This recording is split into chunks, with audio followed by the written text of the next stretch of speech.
Gliding gracefully out of her home port en route to Honolulu, our ship sails majestically under the so-called Golden Gate, the largest single-span bridge in existence, and out into the alluring expanse of the Pacific Ocean, where the rhythmic movement of the waves soon lulls us into a state of mental relaxation and happy diversion. The cares of a troubled world are forgotten as the balmy breezes of the Pacific and the warming rays of a subtropical sun encourage lazy relaxation in the pleasant company of newfound friends. But this passenger can't forget the grand old game, not even here, where every golfer is guaranteed a hole-in-one, provided he can drive a ball into the sea.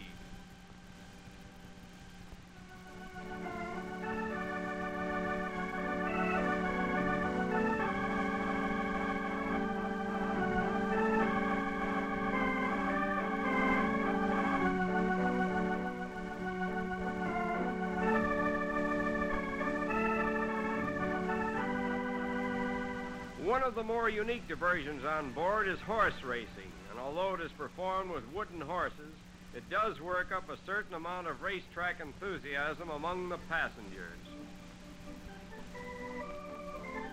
The young ladies who roll the dice are the jockeys, and their luck determines the winning horses.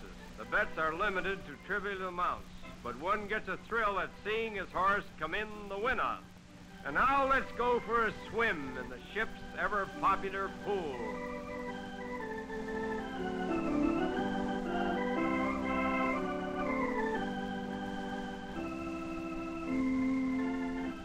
And so time passes on board until the 5th day at sea, when we catch our first glimpse of Diamondhead, famous landmark on the island of Oahu.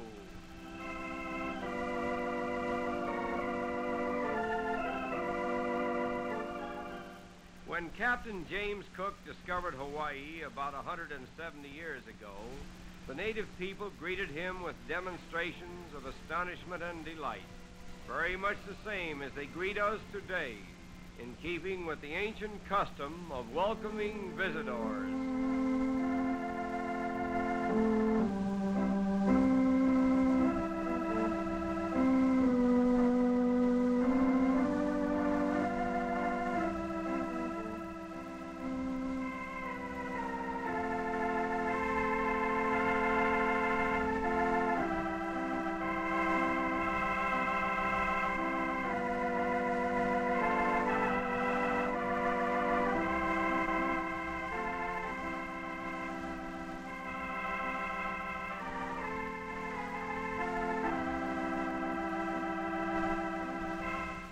It doesn't take long to feel the romantic spirit of Hawaii when thousands of fragrant leis are brought on board and generously distributed among the passengers.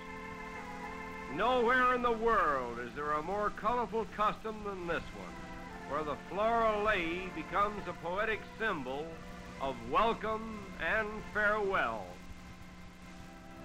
And now the time has come for us to disembark. We go ashore in joyous anticipation, for we know that with such a sincere greeting, we are indeed welcome guests in this paradise of the Pacific. Since the beginning of the 20th century, the Hawaiian Islands have been a territory of the United States. Consequently, American influence has generally asserted itself throughout all of Hawaii, but more particularly in the city of Honolulu. Modern civilization, however, has not effaced the memory and the glorification of the Polynesian kings, former rulers of Hawaii, the greatest of whom was King Kamehameha, who brought the turbulent islands under one rule in the year of 1795. And this impressive statue has been erected here in commemoration of his memory.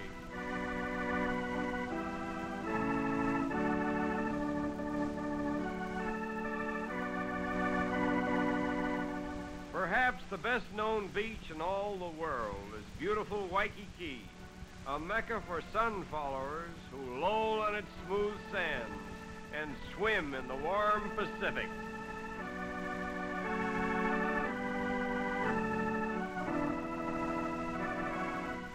Its picturesque shoreline is dotted with spacious hotels, such as the historic Moana and the regal-looking Royal Hawaiian, the largest in Honolulu.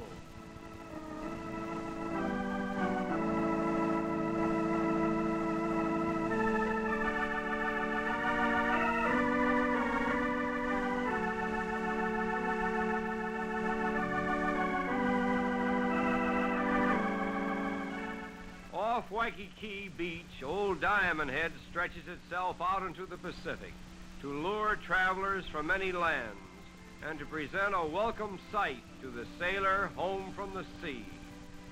The long and gradual slope of the beach at Waikiki makes it a perfect apron for the rolling surf, which piles up into precipitous waves, providing ideal breakers for the surfboard riders.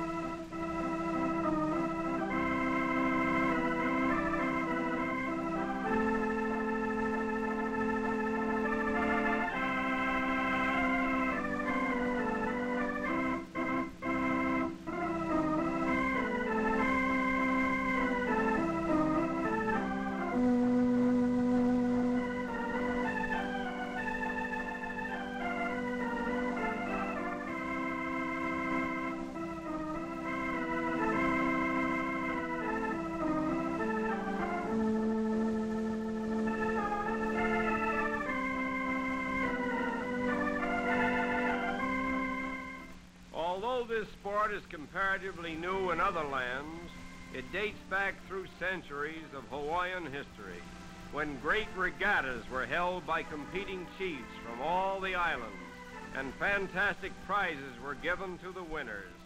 Therefore, long before the coming of the white man, surf riding was a popular sport in Hawaii.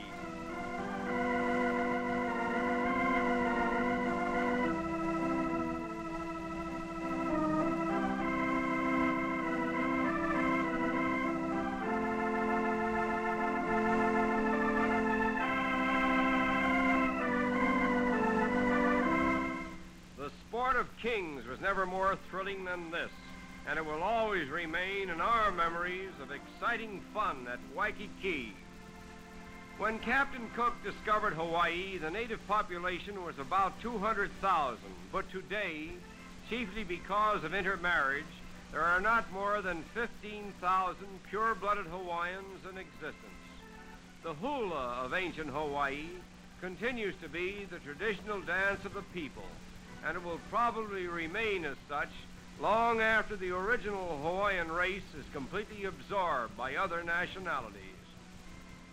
There are over 900 species of strikingly beautiful flowering plants in this floral paradise, and it is only natural that flowers should play an important part in the lives of the native people. This probably accounts for the custom of making floral wreaths or leis to place upon the shoulders of visitors as a romantic token of welcome or farewell. The flower leis are said to be imitations of garlands of feathers with which the queens and royal ladies of Hawaii were accustomed to adorn themselves. And now, as we glide slowly out of the harbor, we realize the bewitching charm of this exotic land has fallen upon us. And we understand now what is meant by the spell of old Hawaii.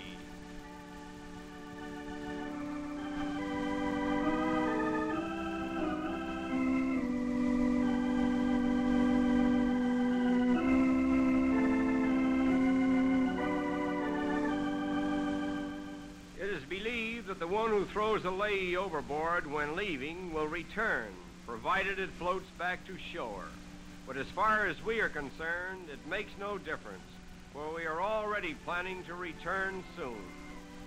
And now, as our ship points her bow in the direction of home, we look longingly toward the alluring shores of Hawaii, where peacefully rolling waves and colorful sunsets are already calling us back. And it is with this thought that we say, aloha oi to Honolulu, paradise of the Pacific.